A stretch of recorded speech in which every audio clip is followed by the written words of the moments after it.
Associacions de familiars de desapareguts de tot l'Estat van presentar a l'Audiència Nacional diverses denúncies per a que s'esclarisquen els afusellaments i les desaparicions que tingueren lloc durant la dictadura i la Guerra Civil. Fruit d'aquestes peticions, el jutge Garzón, l'encarregat del cas, ha reclamat recentment informació, ho ha fet als ajuntaments de Sevilla, Madrid, Granada i Còrdova, així com a la Conferència Episcopal.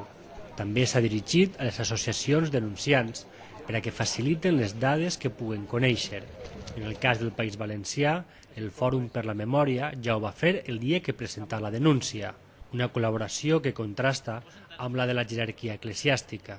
A nosaltres ens sembla importantíssima este fet, no?, de que es demana informació a l'Església Catòlica, per exemple, als ajuntaments per tal de saber quantes persones tiraren als fossars comuns dels cementiris i tal, perquè això no s'havia fet mai en aquest país. L'Església Catòlica ja acaba de dir que ells no van a col·laborar, que si volen que se dirigeixen a cada una de les 23.000 parròquies que hi ha a Espanya. I a més que no li demanen un llistat, que li demanen noms de gent que ells ja diran si els tenen o no els tenen.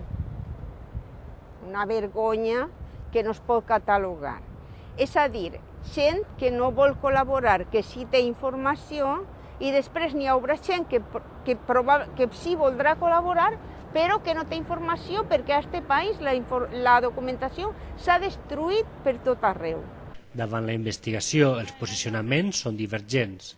Des del PSOE consideren que pot ser positiu. Els familiars de les víctimes tenen tot el dret per a saber què ha passat en els seus antepassats, que a més han sofrit com a conseqüència de violència.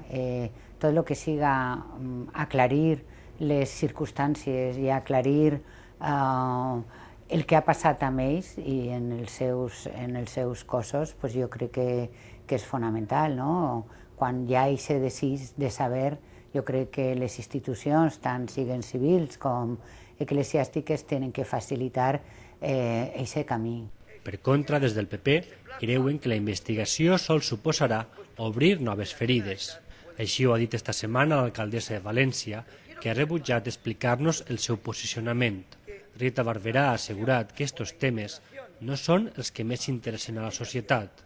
Així ho ha dit, malgrat el volum de persones que podrien estar soterrades a fossars de la ciutat de València, Paterna o Serra. Hem fet un treball de documentació i d'investigació dels fossars del cementeri de València i vàrem trobar en aquesta investigació 6 fossars comuns immensos, que són els més grans que hi ha a tota Europa. Nosaltres hem documentat i identificat a quasi 25.000 persones, però són més persones les que varen tirar als fossars que no varen enregistrar que les que estan registrades.